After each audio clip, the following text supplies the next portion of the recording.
Light Talk. Lumen Brothers. Light Talk. Light Talk. Light Talk. Lumen Brothers. Light Talk.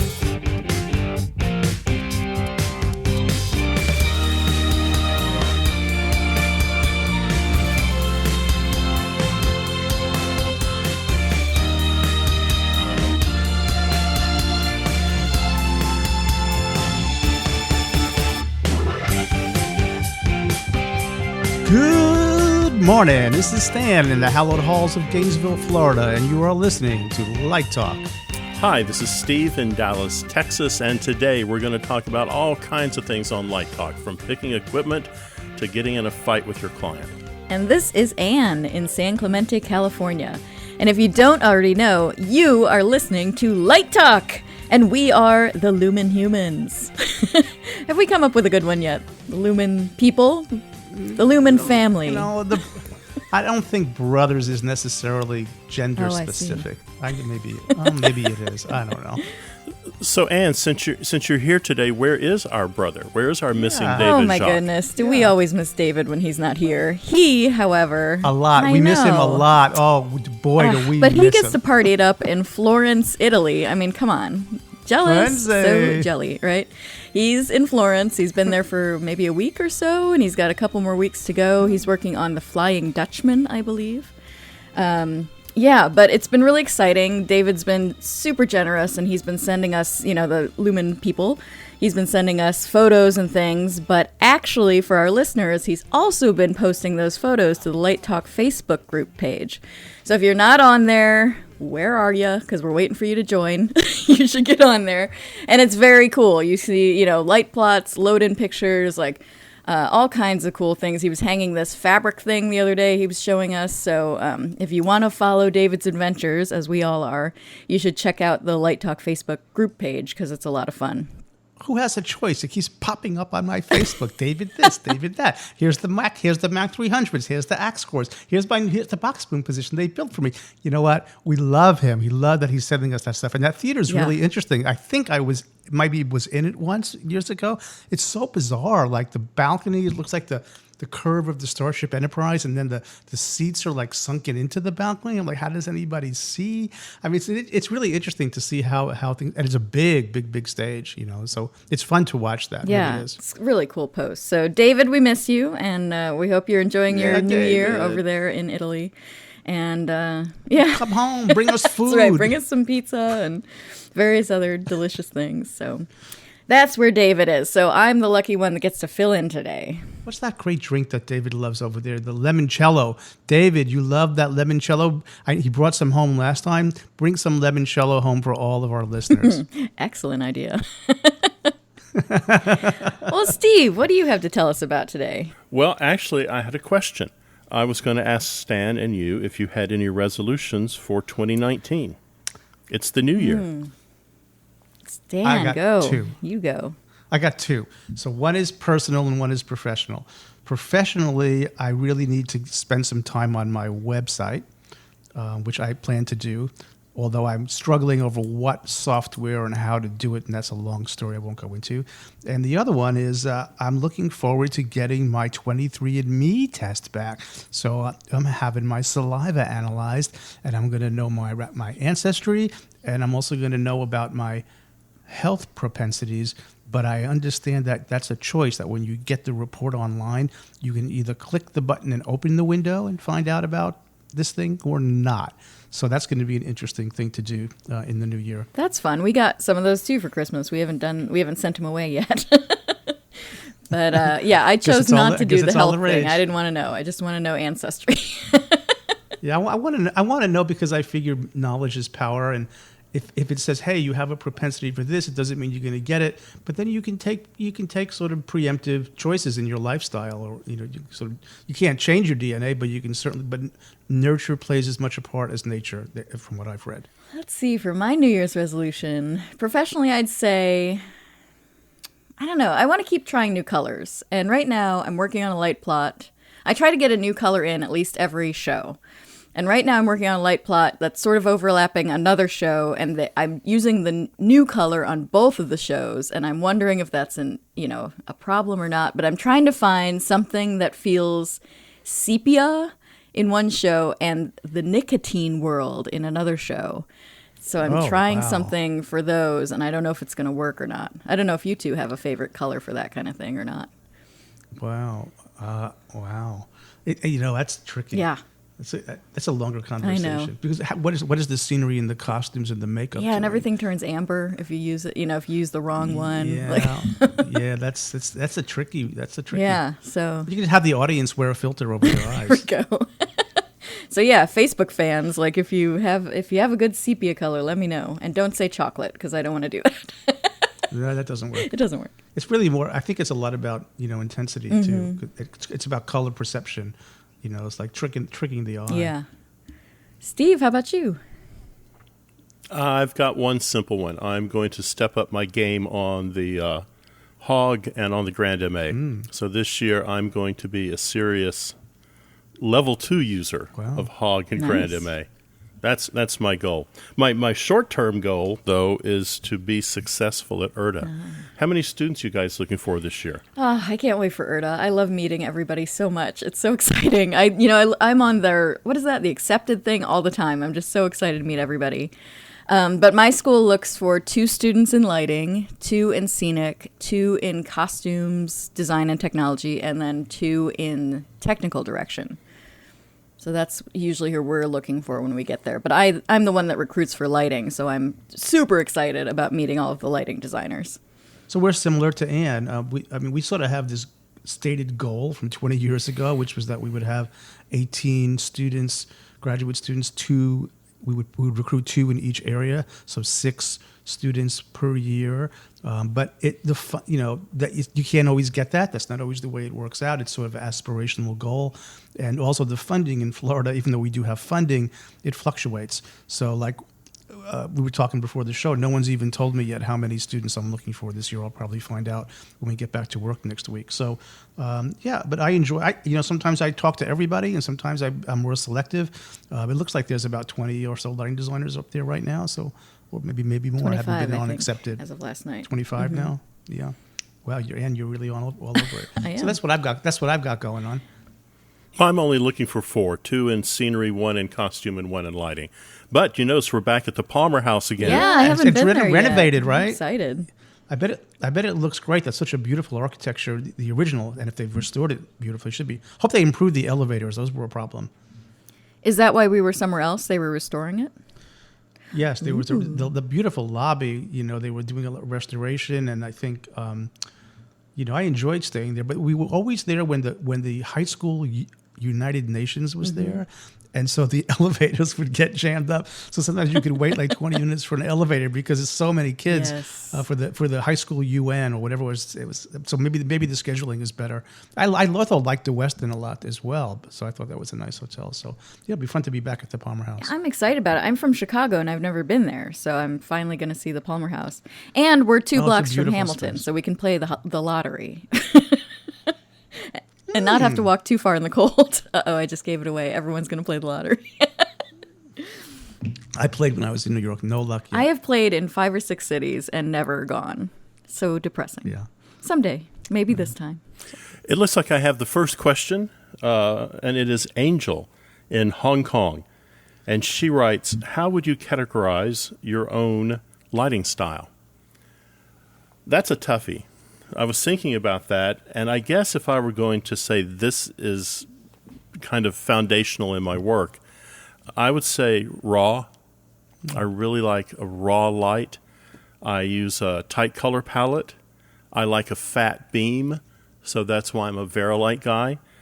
I like asymmetry. I guess I'm always looking, like every designer, I'm trying to find something unexpected for the audience. And I think I always look for something that's got a lot of punch to it. I can always dim it, but I can't make it brighter. So I guess that's, I don't know, that's not so much a style. you're kind of tied to the show you're designing, so I don't think you can impose things on it. But if I just have the kind of the building blocks, those are things I like, Angel. What about you, Anne? I agree. This is a hard question. And this is, you know, I do an exercise with my students in our business class where I talk about what are the hard questions. And this is one of those things that directors ask you, like, what is your lighting style? And I'm not sure I'm a believer in a lighting style because, like you said, like, depending on the show, you light for what it is. Like, you're not going to light hairspray the same way that you're going to light the Nutcracker, for example. I mean, you might, but I just feel like it's hard to categorize your style. I guess if I had to pick some things that I sort of tend to lean on or that are really aesthetically pleasing to me, I think it would be sort of a very textural quality to the light. I'm like a gobo junkie. I love them. You know, I come from a Broadway background where, you know, if you don't have 30 or 40 gobos, you haven't lit a show. Because I think that's the musical thing in me. But I love texture of light. And so I love characters moving through light. It doesn't mean that I don't do a clean show now and then. It's a little sad for me, to be honest, because I miss that quality. But, you know, sometimes that's what's right for the show. So I certainly do clean shows when they're called for. But yeah, I think sort of a textural, like a strong textural quality for me and a lot of contrast is where I really like to sit if I have something that's a good show for me.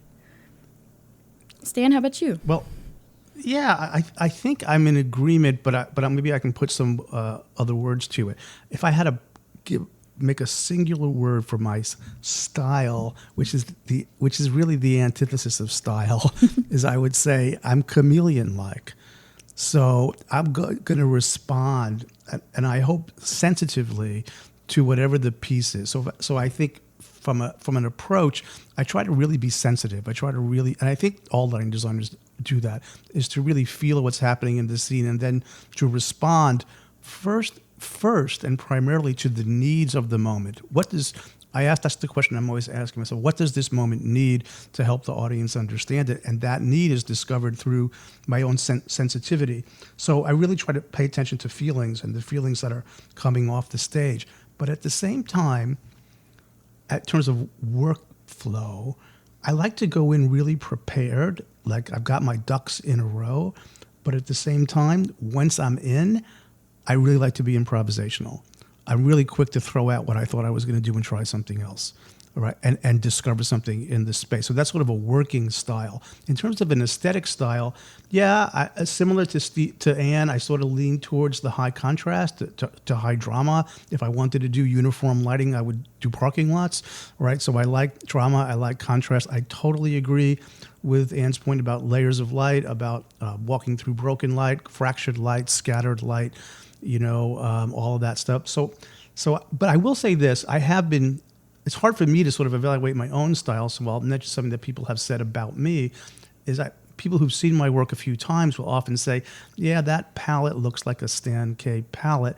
I don't know what a Stan K palette is, but I guess I'm drawn towards certain color combinations, right, or certain color mixes that maybe somebody could identify if they've seen my work a lot. But I don't tend to think of myself that way. But I do have colors that I like, and I do stay away from certain colors, and that's just my own aesthetic and instinct. But so if I had to put it to a word, back to the beginning, I'm like a chameleon. I'm going to be a different style on every show.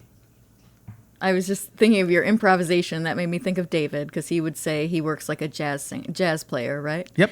I'm same thing. Me Yeah. too. I feel like I'm very much a jazz player. And I was thinking about the color thing you just said about, I don't know, I feel like there's certain colors we all learn to love and they show up. Sometimes I have to ban a color from my designs because I start using something too much because I love it so much. I'm like, Anne, come on, like do something else.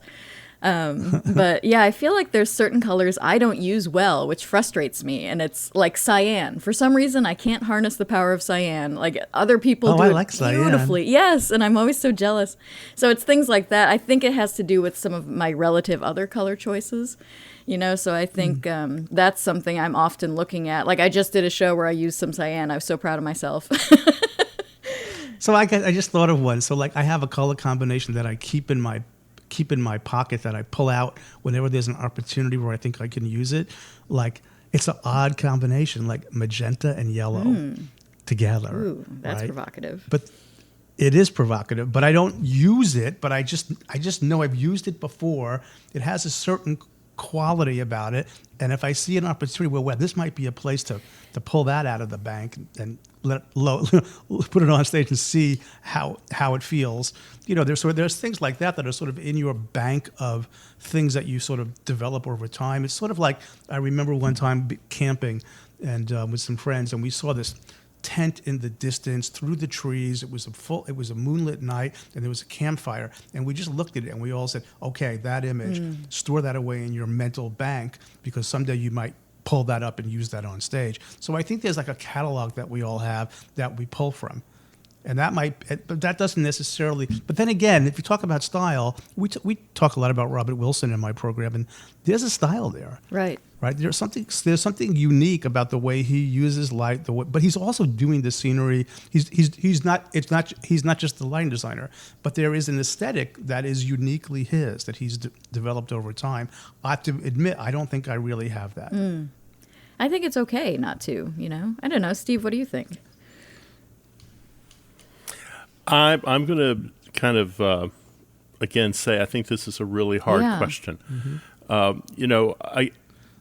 When I think about style, I think there are designers that you can recognize their work on stage.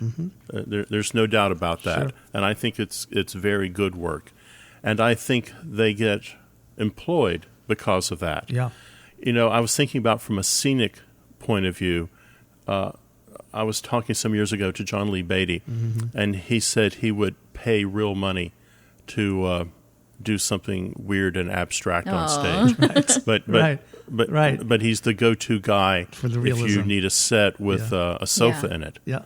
Yeah. And he gets hired for that. He's awesome at it. Yeah. He says that we read that book. I don't know if you guys know the book. And maybe I don't know if it's on our website, but it should be. It's Sculpting Space in the Theater, which is now out of print, which is interviews with in Beatty's interview. He says exactly what Steve just said. And Steve's right about it being a hard question because artists have styles. I guess designers have styles too, but we're not the originator of the art. If you were just doing, I don't know. I'm trying to think like, other than Wilson, can you guys? There's people who have a particular style. Even the way Hal Bingley cues, right? There's a certain style to it, a certain thing that you hire somebody for. But I don't know. It is a very difficult question. And it's true. It's different maybe for a lighting designer than like we're often.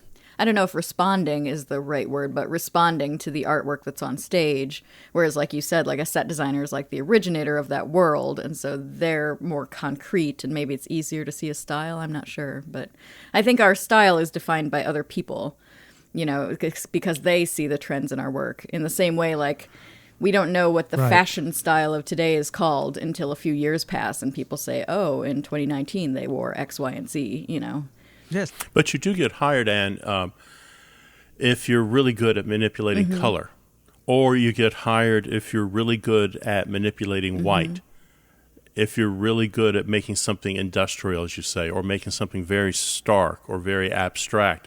So those things are recognizable, and we do get hired because we have worked in those areas and been successful in them. So perhaps that's a true. style. And you can be known as more of a dance designer, more of a musical designer, more of a play designer. There's things that I think you can get known as, whether that's a style or not. Yeah, typecast. Yeah. Yeah, but you mentioned something, Anne, about responding to the work, and I think it was Jane Cox. There was a great article, and I think we posted it on the Facebook page about women lighting designers, and some of them were speaking about that it's very much sort of maybe traditionally seen as a feminine response, but in reacting to the work, because in a sense, if you're a parent, are you a good parent? Well, you're a good parent, not because you have a parental style, but because you react and respond really well to the needs of the child, right? It's sort of that kind of it's that back and forth kind of thing, and I think that's what lighting designers really do. And if within that you create a uniqueness about yourself, then more power to you, But I don't know if I've got that. If anything's distinctive about me, I've been called Johnny on the spot. So like I'm the guy who calls back immediately. I'm very fast to respond and react whether it's in tech or whether it's just in general, just a workflow. That's not a style. That's just sort of a work ethic. So I don't know. There's just things that make people want to hire you because you bring a value to the table, whatever that value is, or your style matches that project. I mean, Yeah. who knows? I'm with you. Tough Yeah, question. I turn everything in early. That's my working style. There you go. People like Right. that. Yeah. Yep. Well, and maybe that leads us to our next Yeah, question. our next question is a great one from John in Chicago. And he says, how do you pick equipment? I feel like that's a great one for Steve to start on because you are so excellent at all the equipment knowledge.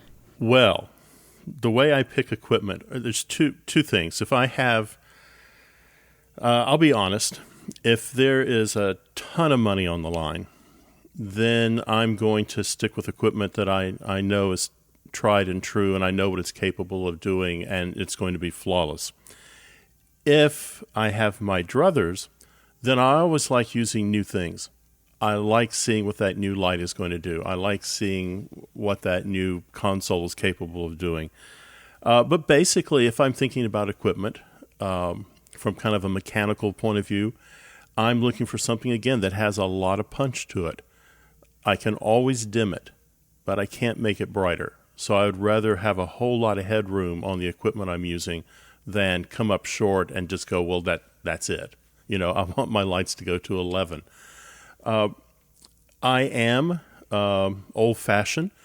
Being a Texan, then the two lighting companies I always spec are going to be High-End and Verilight.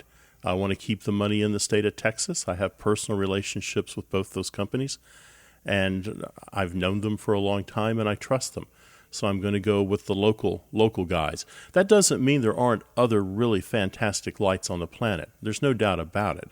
Both those companies have some serious competition, but I like the local companies, and I go with that. I work with the same one or two production companies that I've worked with for almost my entire career because I know what those companies are capable of doing.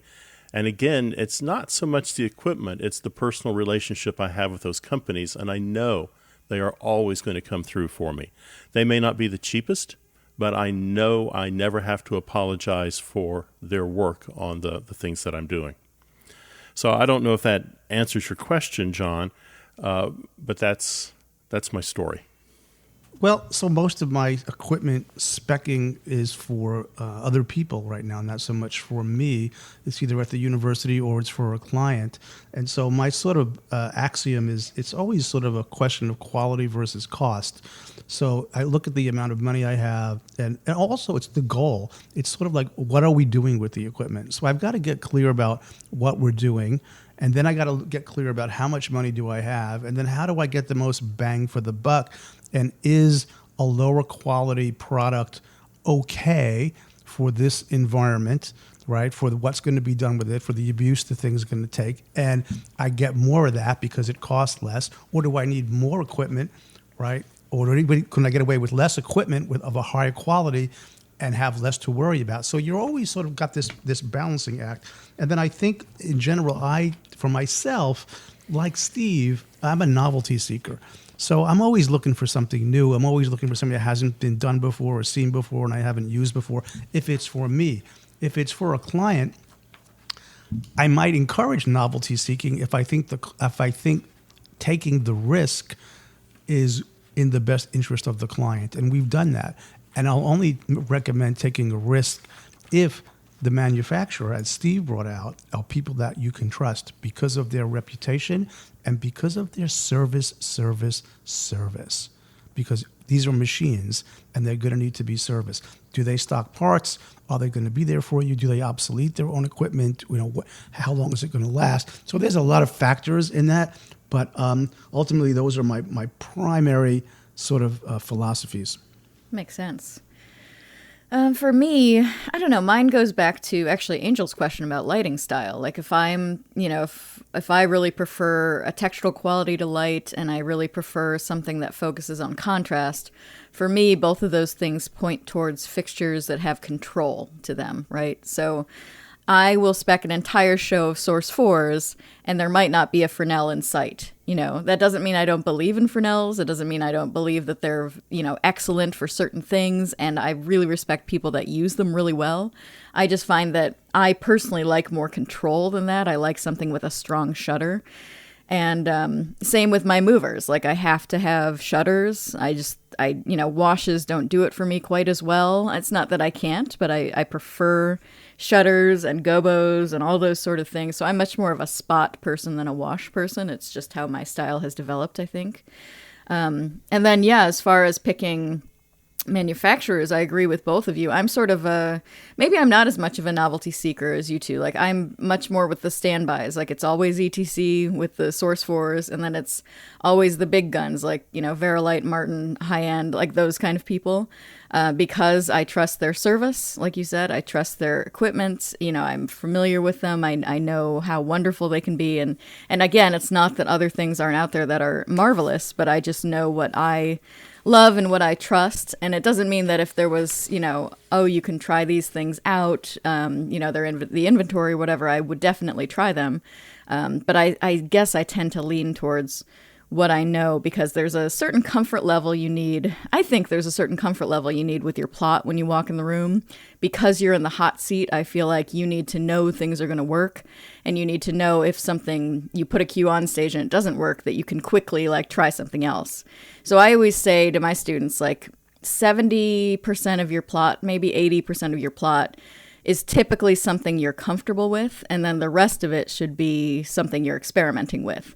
So when I say I try to put a new color on every show, it's probably a couple of colors, but 70% of that color is something that I know and trust and know will look good together.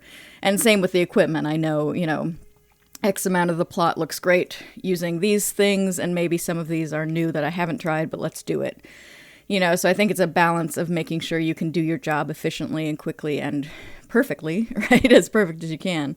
And then having that wherewithal to celebrate the artistic side of things by trying something new and looking for those mistakes. And especially if you're with a trusted director, you have the mobility to do that sort of thing and play with different ideas or new ideas. And but you have to find the time that's right for that and the show that's right for that. So I think that's probably how I pick equipment.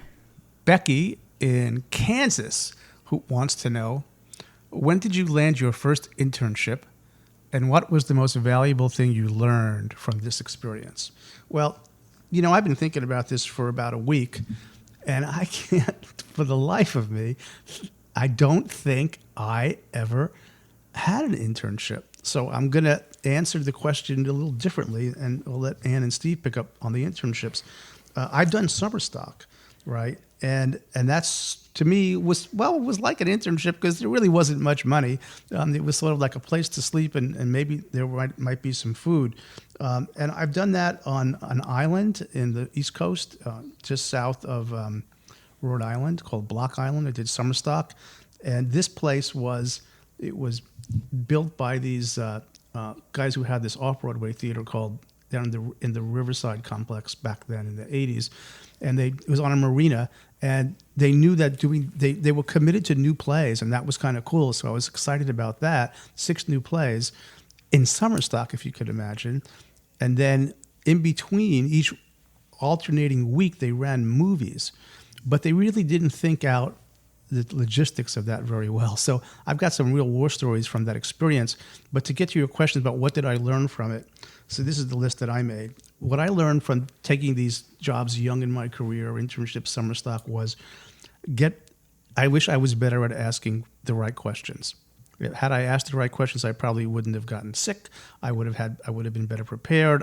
It was really devastating to me because I just didn't know what I was getting into. I also learned that it's really helpful to go into a project like that where you're starting your career to understand what your value is. So the people who are bringing you in look at you and they're figuring out what value you are to them, but you haven't figured out for yourself what your value is to them. So you can sort of negotiate from a position where you understand what you bring to the table.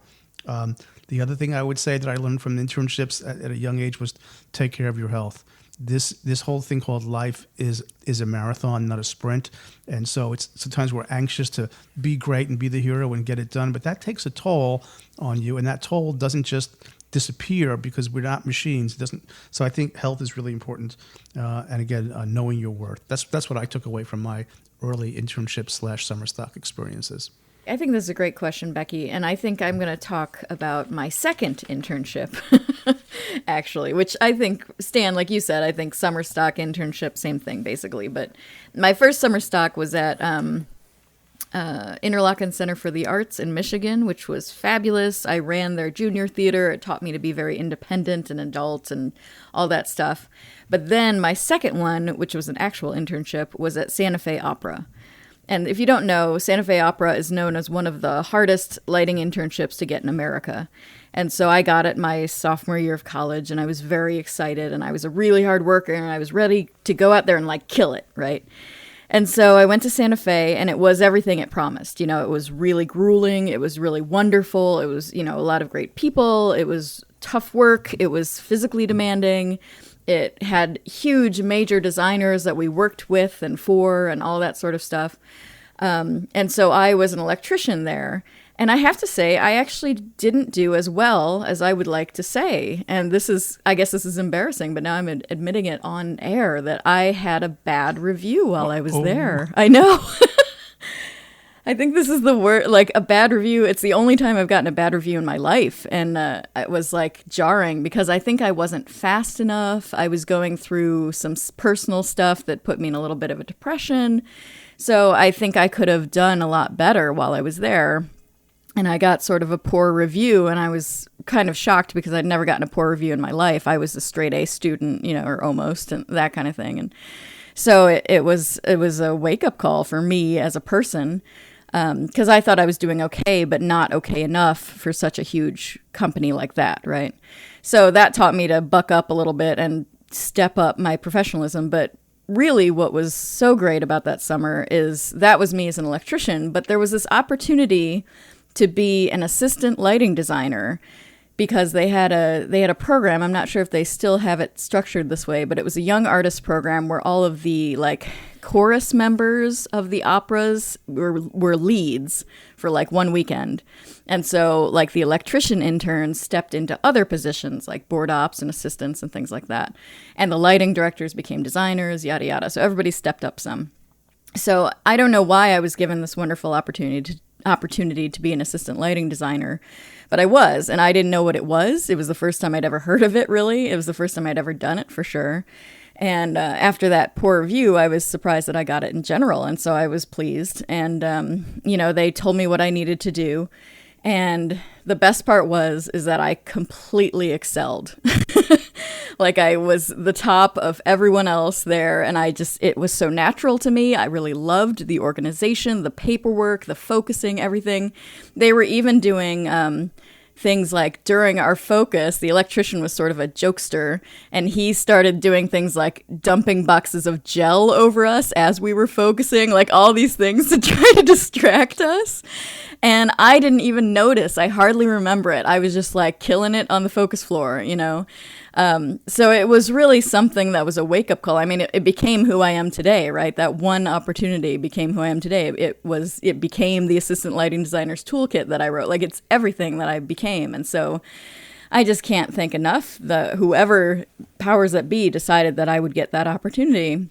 But while I was doing it, I assisted an incredible designer, which later became my window and my doorway into the Broadway world, you know, because I had done so well. So I don't know, I guess my story is like, if you get a bad review, like, not, you know, everybody does now and then maybe, or at least I did. And so don't be afraid that it's the end or that you can't like move on from there and do something really wonderful with your career. So what Steve was just saying, you know, maybe I found that I wasn't as good an electrician because my heart wasn't there, but I certainly was a good assistant lighting designer, and I really discovered myself there. So the things you learn in summer stock are far beyond the imaginations of what you think you might learn when you're there. And I cannot stress the importance enough of doing that kind of thing, because it certainly created who I am today, and I'm just eternally grateful to that first experience. It must be really difficult for you right now. I mean, you're a well-respected author, you're a respected designer, you're an educator, and now you've hit the pinnacle of your career. You're a Lumen brother. I mean, you're a young woman. What is there left to accomplish? I mean, I don't know. But now everybody See, she knows is a I screwed brother. up once upon a time. Do you think though? That's a great Do you think story. though that universities are bad about not doing that? I mean, someone took you, and you're probably making it sound a lot worse than it was. But someone took you and shook you by the shoulders a little bit, and man, what came out of that was kind of amazing. Yeah, thanks. I'd like to think so. Yeah, and I won't name who was other interns with me, but those people are now huge, major worldwide designers, and they didn't do as well as the assisting as I did. So I'm not saying, oh my God, I'm the best, but I'm just saying it was something that fit well with my personality and worked well with my heart and my passions. And so you just have to find what that thing is. She found your muse. I found my muse. Yeah. Paperwork, that's my muse. Isn't that sad? I still love it to No, this well, day. I okay. love every second of it. I saw the pictures of your lighting. It's not too Oh, shabby. well, thank you. You are listening to Light Talk with Steve, Stan, and the Lumen sister, Ann. And this week, Light Talk is sponsored by... Last year, Illegitimate Panda introduced the budget-friendly Crippled Dragon moving light, the mover that only pans stage right. You remember, the flagship of Illegitimate Panda's new Crippled Lighting series. And now, just in time for the Chinese New Year, Illegitimate Panda unveils the Splosh. It's not a spot, it's not a wash, it's a splosh. Think about it. How many times have you turned to your programmer and said, I need something different, man. Not a spot, not a wash. I need something raw, something undefined, something that just, I don't know, looks broken.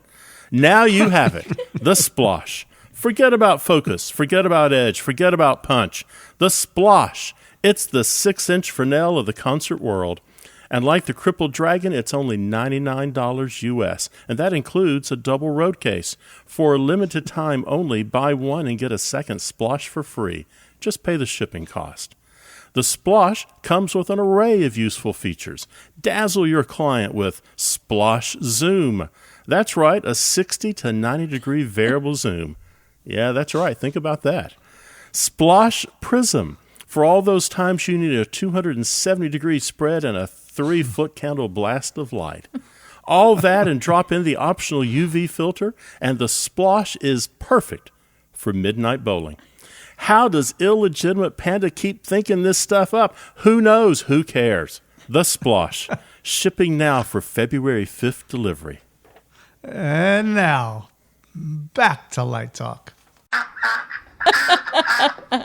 Okay, so it sounds like David's Ducks are at it again, and it's time for Let's Talk About. Okay, surprise topic. Let's talk about your favorite piece of equipment from 2018. Looking back over the years, you've been at LDI, you've been working for a year. What's your favorite product? I'll start us off. Okay, I got one. For me, I have two.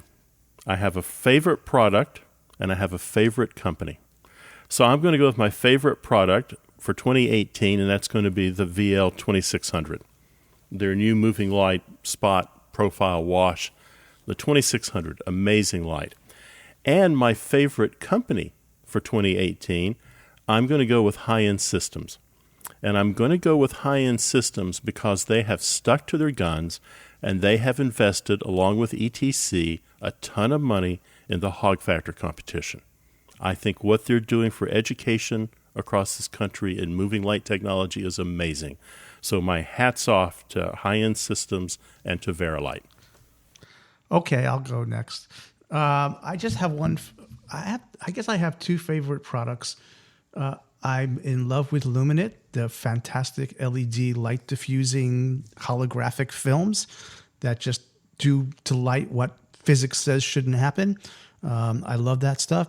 And the other one, I've got another 3D connection drafting mouse. Now, I'm not talking about the 3D mouse, which I've had for a while. This is just a standard mouse, but it's designed for drafting specifically. 7 buttons, beautiful sort of middle button for your push down your wheel.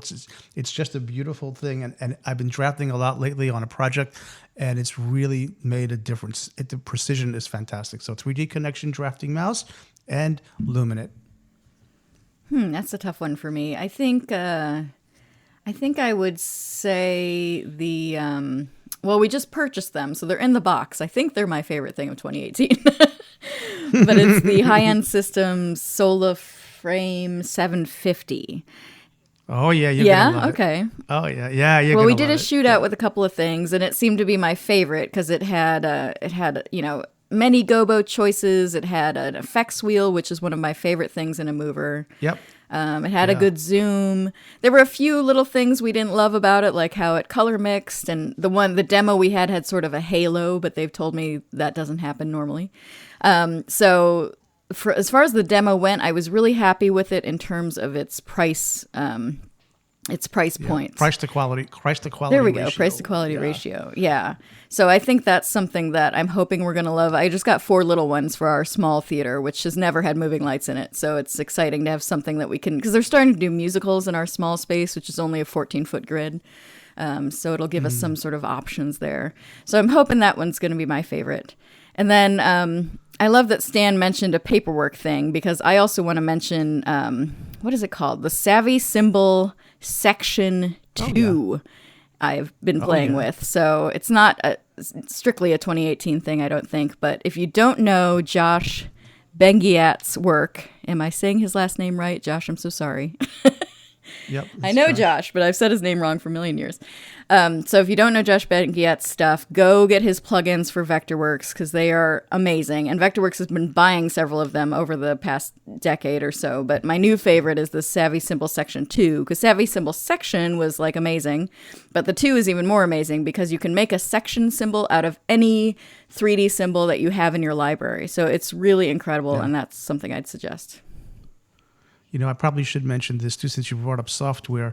I was really pleased to see Cast Software and WYSIWYG make its software available free for students, although there's been yet another glitch. We just had to renew our dongles for spring because they're having trouble with the server, but that's supposed to be resolved in January.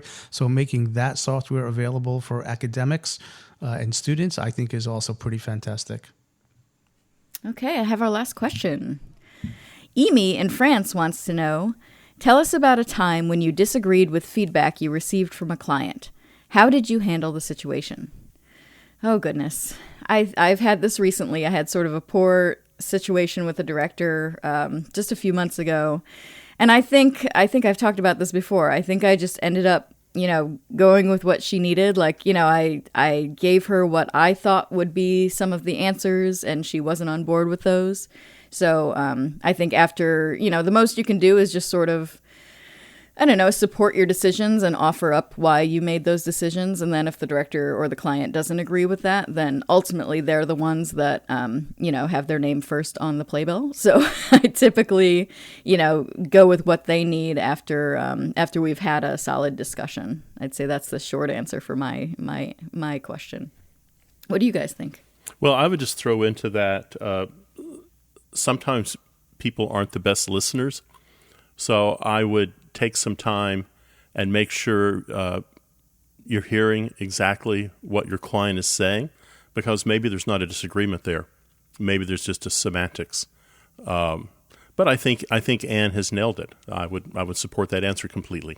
I think those are good points. I haven't had one of those recently, but I am thinking back to a once upon a time where I had a pretty clear just the director wanted one thing and I really felt something else, to the point where the director said, I hear what you're saying, I see what you feel, but that's not what I want to do, so please do what I ask.